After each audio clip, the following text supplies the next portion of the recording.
আজকে আলু বা বেগুন কিছু একটা চপ বানাও তো। তাহলে ডিমের চপ বানাবো।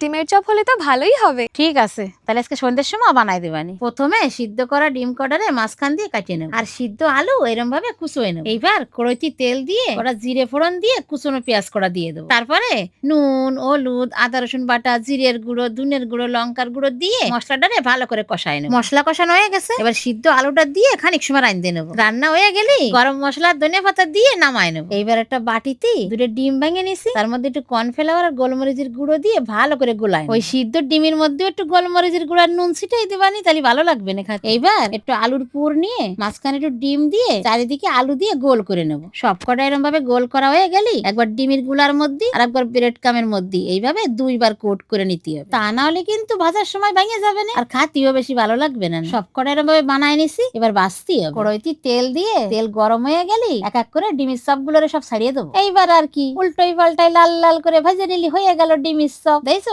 কত সুন্দর হয়েছে, একটাও কিন্তু ভাঙেনি। এরকম ভাবে বানাবা তাহলে একটাও ভাঙবে না। তো আজকে রেসিপিটা কিরম লাগলো কমেন্টে কইও।